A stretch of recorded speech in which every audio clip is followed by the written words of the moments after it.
Hello and welcome back to my channel. Today I'm going to tell you all about the Spring Conclave, a writing challenge for March.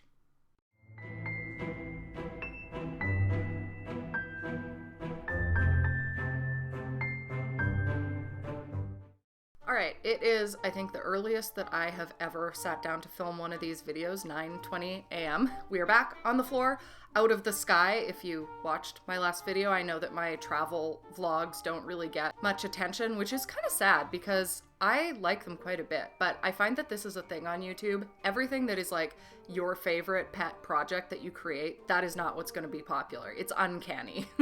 But yes, we are back here. We are on the floor. We are unscripted yet again. And I'm going to tell you about the challenge that the Order of the Written Word, Stygian Society, that we are hosting in March. So, in case you do not know, I'll just give the little spark notes. This past November, I, along with Jenna Streety, some other amazing moderators, and Stygian Society, we launched the Order of the Written Word, which was a writing challenge in response to NaNoWriMo's stance on AI. As a past municipal liaison for NaNoWriMo, it was the final straw. There were a lot of other things that had been going on too that were not great. And then when they came out largely in favor of AI, and even when they followed up on that statement and backtracked, it really was not that good of a backtrack. I just, it didn't sit well with me and I was out. I found out about this in September when I was on my way back from a family wedding and completely launched everything, including like sending out press releases and stuff, like on the spot on a train ride. So it was an exciting experience, quite a big whirlwind, and November was awesome. We now have over 400 members in the Discord server who are participating in challenges. And one of the things that I knew I wanted to do after November was to have smaller events that would replace the camp concept where you have these other little events throughout the year to keep your writing practice going. So our answer to this are the conclaves. The thing that's different about conclaves versus the November challenge is that the goal is not focused on word or page count or like amount of poems. If you look into the order, stygiansociety.com/theorder, I'll also link it down there. You can learn all about the November challenge. We will be doing it again in 2025, of course. But what differentiates the conclaves is that the goal is to write for 1 hour every day. Now that can be on absolutely anything. You can start a new project, you can jump into something that you're midway through. If you already have your regular writing practice going and you're writing every day, just make it part of that. And this one is also largely online. The last one was also largely online, but I was having some in-person events in Montreal and we did not have writing sessions that were scheduled every day. So it was a bit more of a mix. And I personally, with managing everything, was not really involved in the Discord community as much as I would have liked to be. So for this one, I'm not going to be hosting any in-person events in Montreal. We are just doing everything online, and I'm actually going to be doing body doubling sessions, not sprinting, every single day.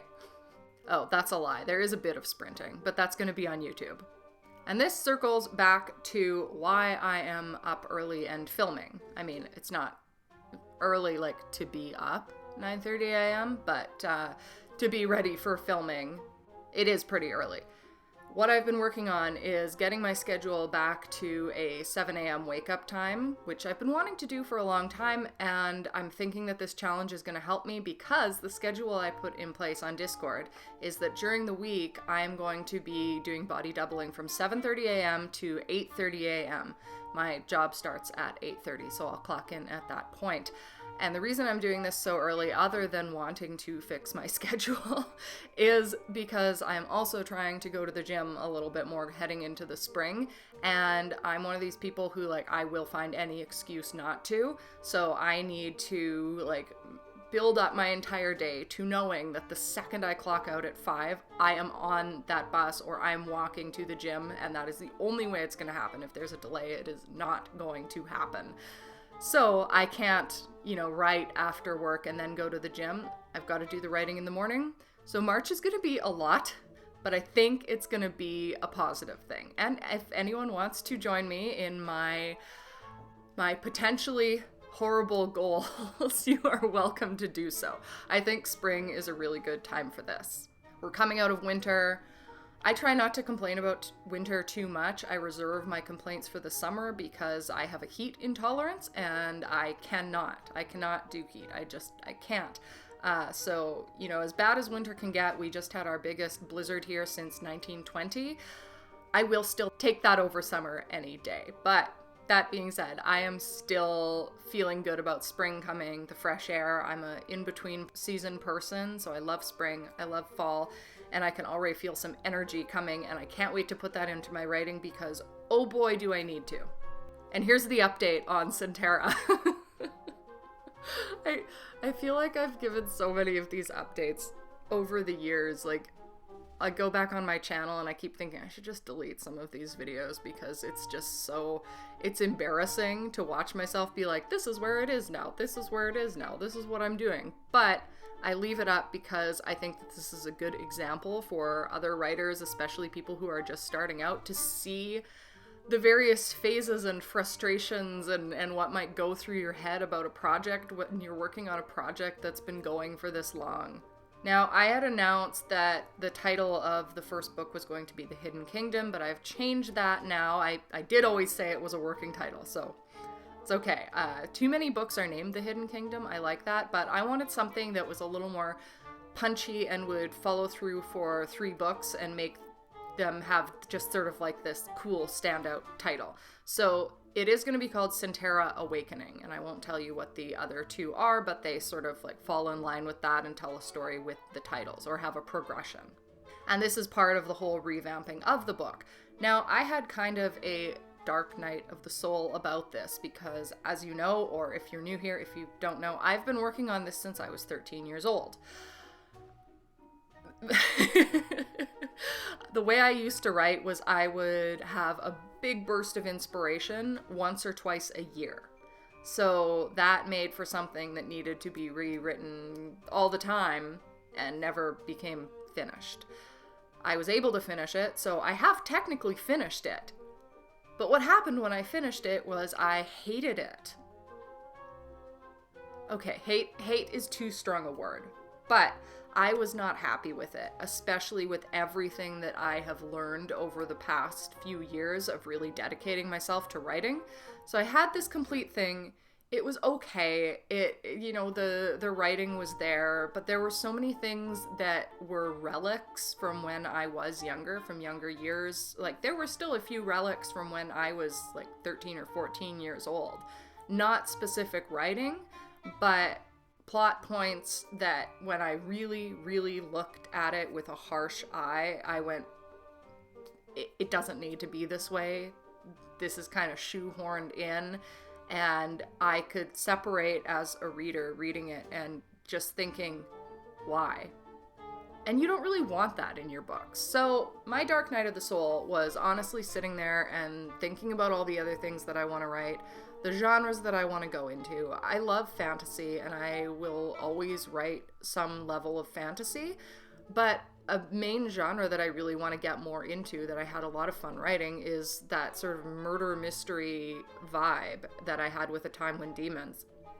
So like my next project, next project, because I have 2 projects from when from years and years and years that I need to get out into the world. But after that, I'm going to sort of move on to my fully adult writing, and I have this project that's based in Montreal, and there's tons of history and there's tons of dark stuff, and I'm so excited to get into that.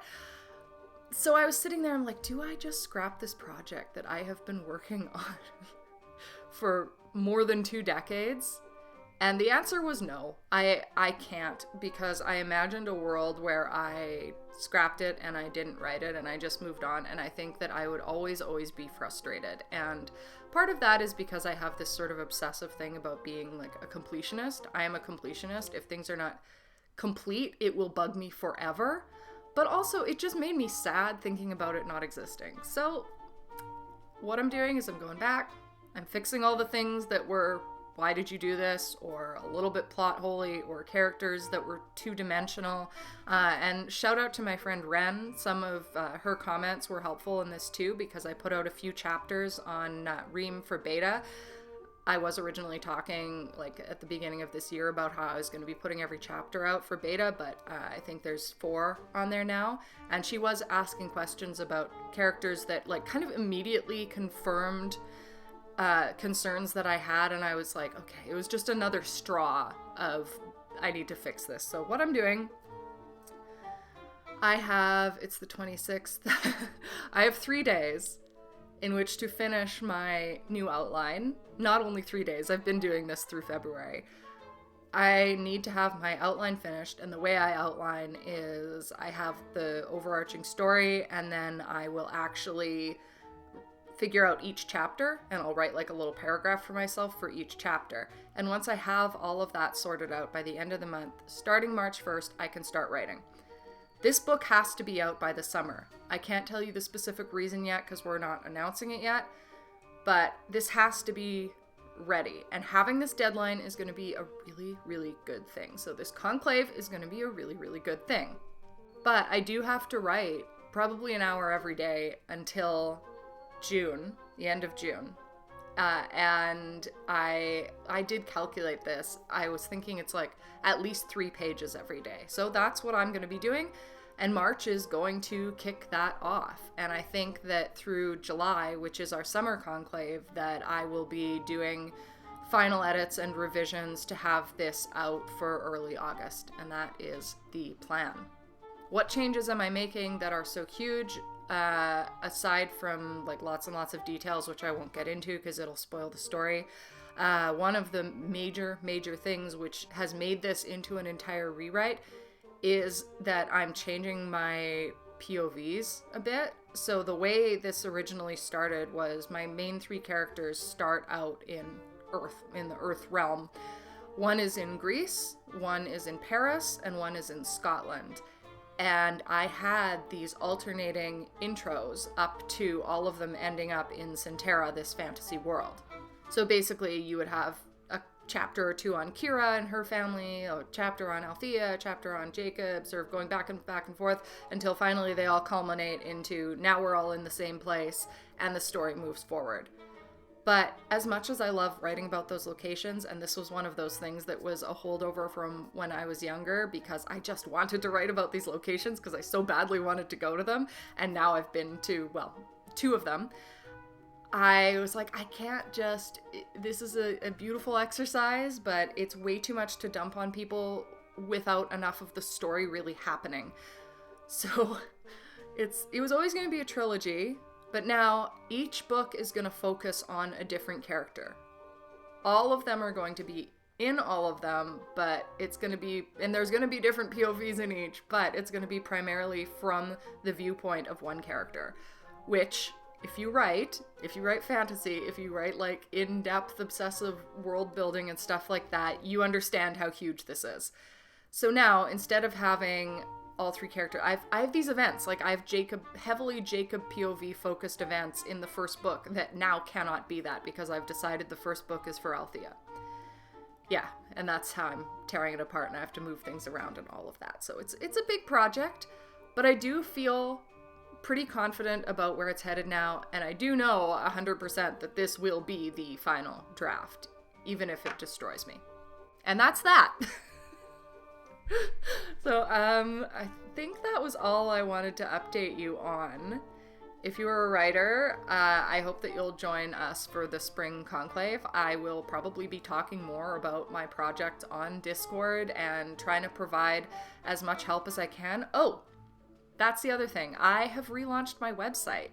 I've always had a website, but I haven't paid attention to it for like 2 years, I think. I just had it sitting there, and the ranking was fine, and like it's good to have it there, but it wasn't really doing much. So after redoing the entire Stygian site, I thought it's time for a revamp of hollyrhiannon.com as well.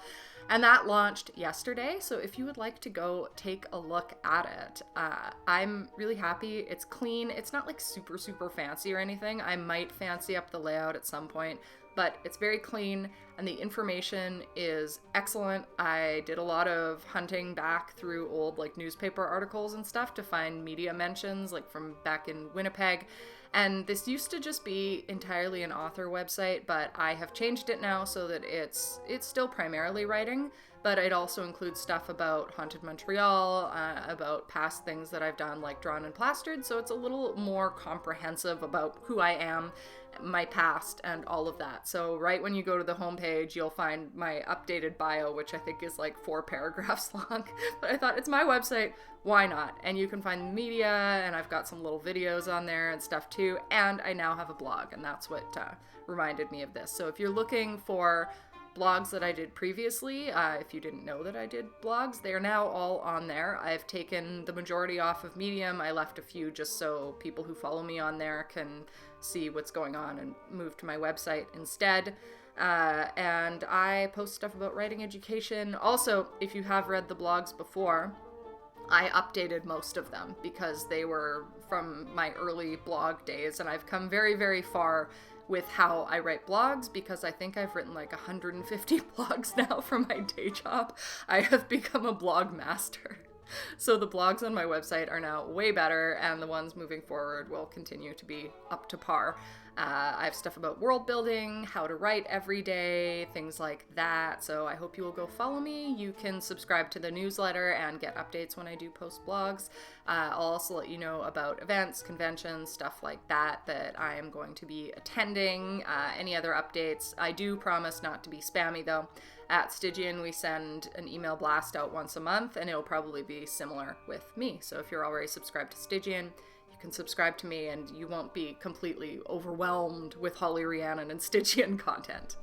Okay, with that, if you would like to participate in the Spring Conclave, you can do it on your own and not a part of the community, but why would you do that when you can join Discord? So that will be linked down below if you're not already a member of the Stygian Discord server. Please come and join us. We are at over 400 members, as I mentioned before, and everyone in there is super nice. We have a fairly large mod team just to sort of cover a few time zones, and we have never needed to do anything once. So that speaks to what the community is like, and I'm so thankful for the fact that we haven't had like any terrible people or trolls or anything like that come in, knock on wood. So if you want to join, it's a really welcoming, supportive space.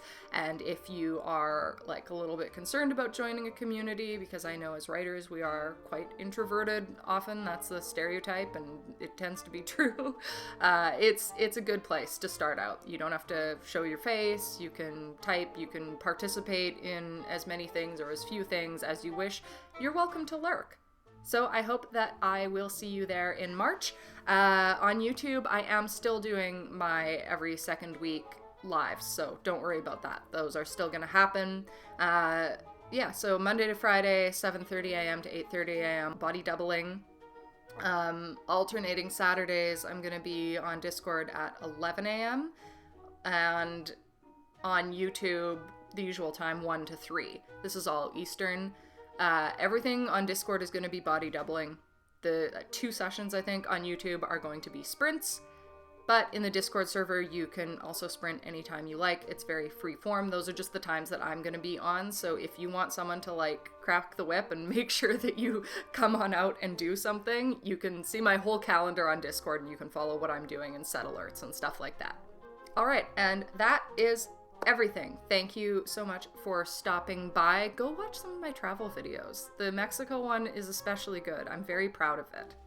I will see you in a couple weeks for a Spring Conclave update, because that's what my videos are going to be about in March. I will see you on the Discord server. Happy writing, and I hope that until next time, you are having a day that is just as wonderful as you are. Bye.